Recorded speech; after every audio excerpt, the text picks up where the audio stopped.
in my New Year's address to establish the Commission for Truth, Reconciliation, and Healing as stipulated in the revitalized peace agreement.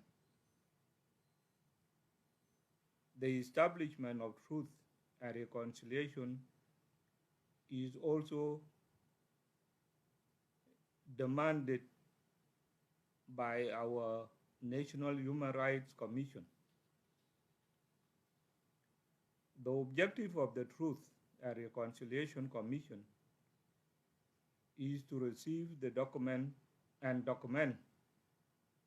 complaints and eyewitness reports of the victims of the tragic events in both 2013 and 2016. Personally, it is in my best interest for the people of South Sudan, especially the victims, to know exactly what took place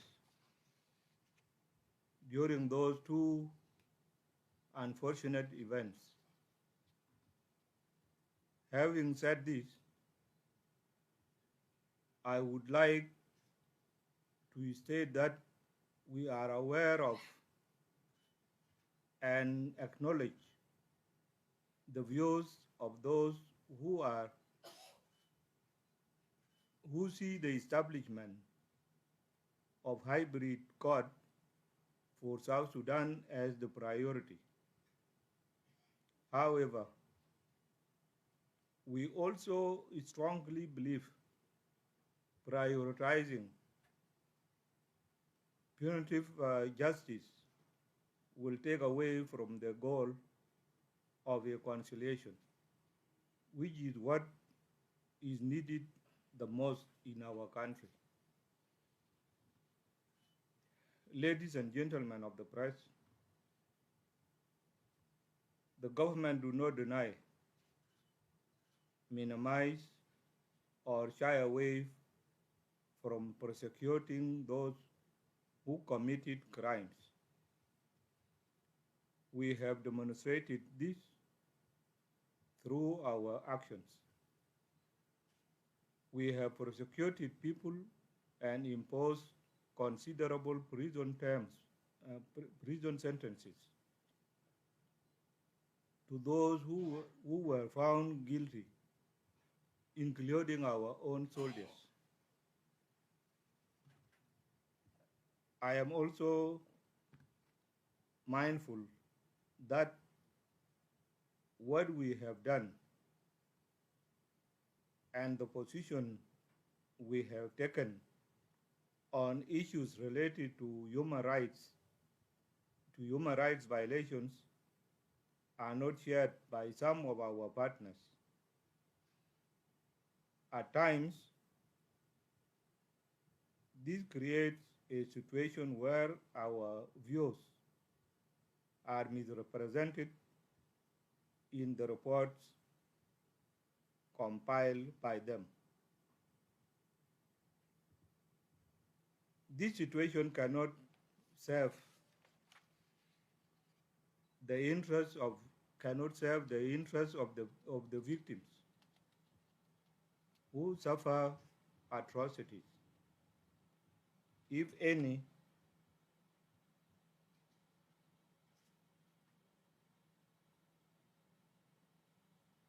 it politicizes their victimhood. For us as the government, we believe that more can be achieved if we can work collectively with our partners to strengthen the capacity of our institutions. We do not believe that it is helpful for each party to work independently. Providing capacity building and technical assistance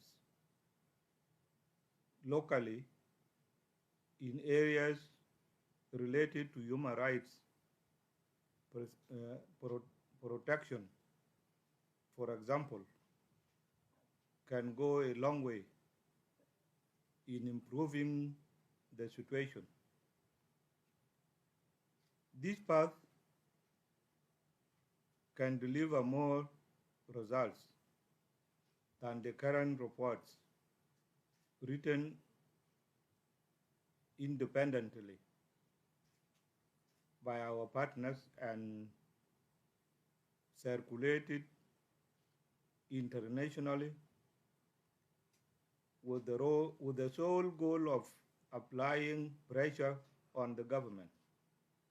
The government is open to genuine partnership that addresses real challenges, but it equally objects to any attempt to undermine its work by those who choose to operate outside established institutions.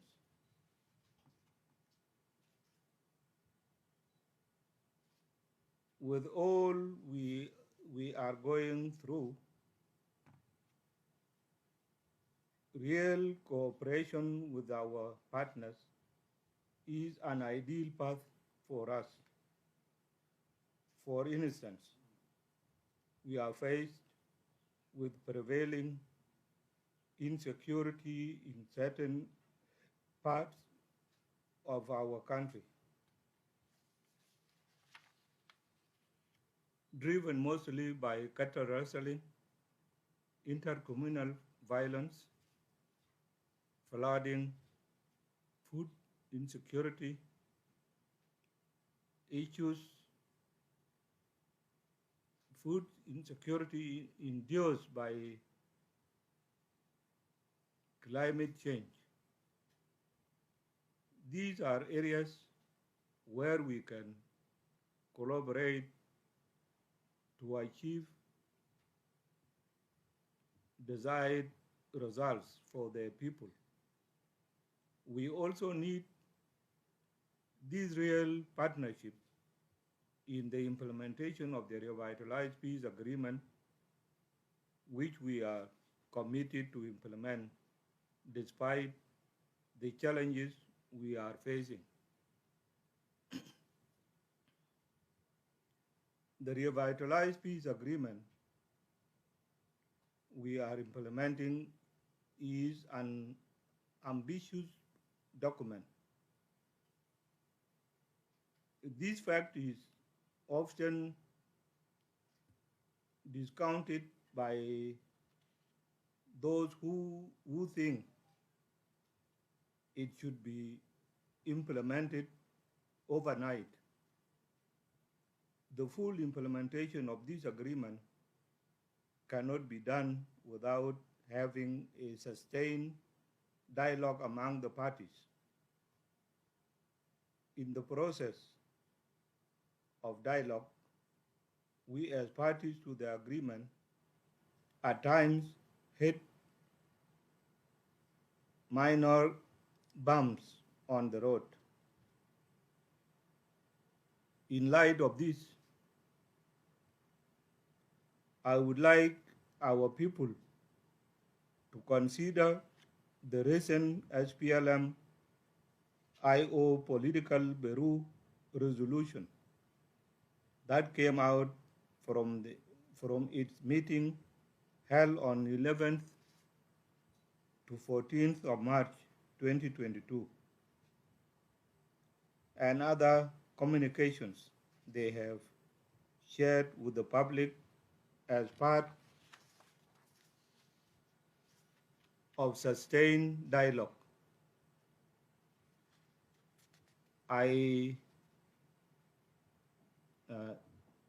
Sustained dialogue I just mentioned. These kinds of conflicting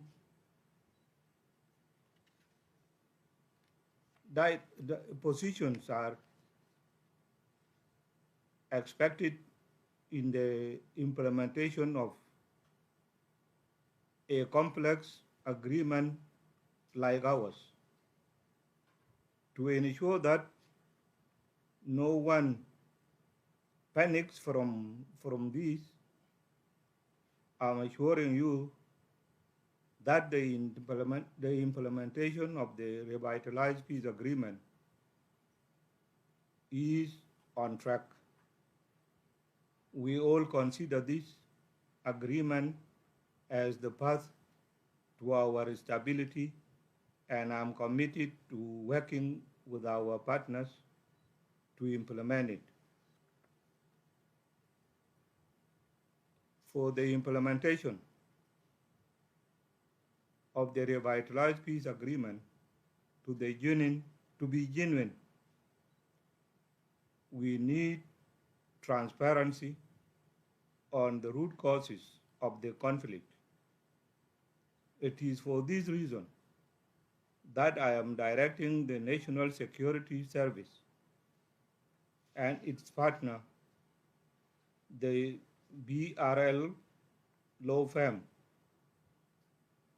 to declassify all information about the conflict's genesis in their possessions.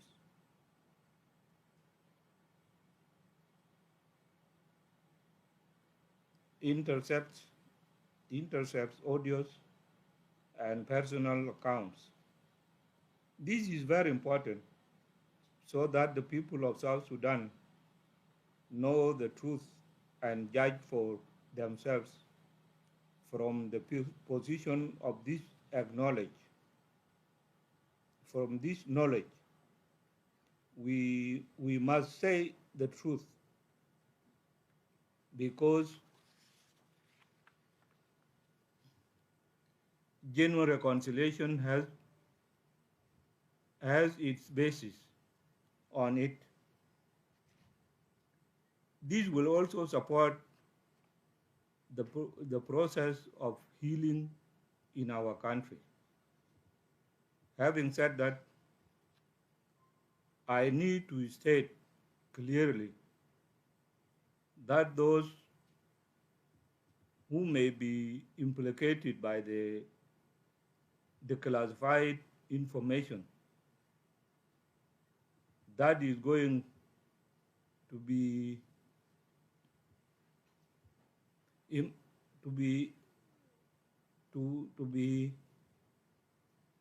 released are guaranteed presidential pardon. So there is no cause for alarm over this. All we are interested in is for the public to know the truth about the background of the conflict in our country. I hope after the release of this information, we can all move forward with permanent peace building that will create harmony and prosperity in our country. Thank you very much, ladies and gentlemen of the press.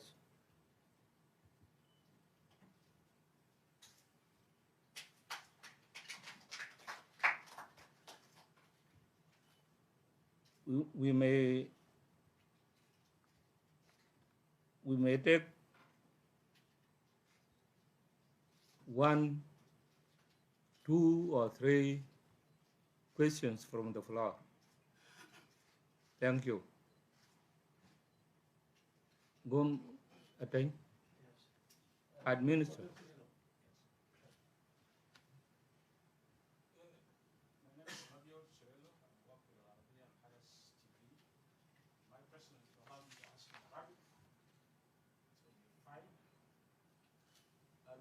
الوضع الامني ما كويس، ده السؤال الموجود في الشارع العام. هل الوضع الامني في جوبا بالتحديد ما كويس؟ هل هناك اتهامات لاي تحركات لمسلحين او متمردين او مندسين حول العاصمة جوبا. This is my first question. السؤال الثاني بعد التصريحات من قبل المتحدث الرسمي للجيش والدفاع جنوب السودان المتحدث الرسمي للمعارضة بأنه ربما جنوب السودان حيكون في حرب شامل. أنت كرئيس لهذا البلد ما هو ردك؟ السؤال الأخير. لا سؤال اثنين كفاية. ممكن اثنين كفاية لك. اثنين كفاية. دقيقة بس. خلي الرئيس يجاوب ده. بعدين أنا I will take another question. Your first question was the insecurity in Juba. ما في مشكلة بتتأمن في شوارع بتاع جوبا. اللي قاعد يعملوه في جوبا ده normal thing. ممكن يحصل في أي دولة. لأنه في جوبا هنا في ناس مجرمين دخلوا نفسهم في صفوف بتاع المواطن. And these people ممكن يمشي ويضرب طلقة قريب لبيت بتاع مثلا لو مشى لبيت بتاع رياض مشار وضرب طلقة هناك، نحن بنشوف كأنه ده رياض أو بدأ يهجم للناس. فلو وجود بتاع الجيش في شوارع ده ما يعني إنه في مشكلة بتاع security في جوبا. It is not. As for your second question about تصريحات بتاع متحدث الرسمي بتاع الجيش الشعبي، أبداً أنا بقول إنه ده كلام شخصي ما حدثوا في SPLM ولا SPDF عشان يديو يمشي يعمل تصريحات زي ده. So this is a personal statement وما ممكن ياخدوه بإنه هيكون في رد فعل من حكومة يمشي للشكل ده.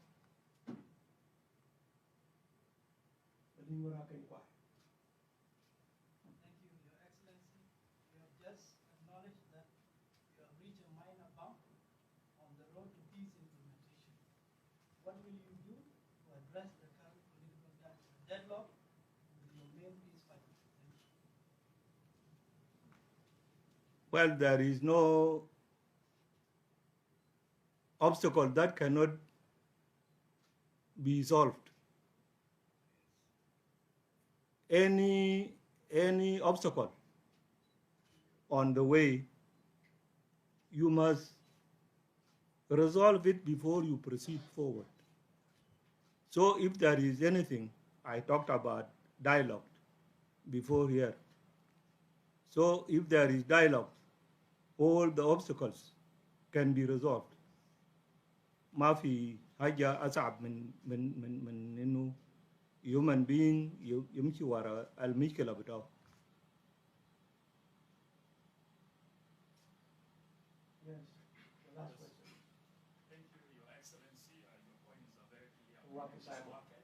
From Voice of America and the VOA. My first question is following the declaration by the SPLMIO on its position to pull out from the peace, mechanisms to the security. Have you initiated any move to discuss the issue with the first Vice President? My last question is, in the center of all this you have talked is related to the security arrangements of the peace agreement. Why is it taking very long for SPLMIG, IO, and SOA to agree on the leadership structure of the security arrangements? Thank you. Well, your first question, is about the, Whether you have talked to Victoria Machar. yes. You know, before we became independent, I was the first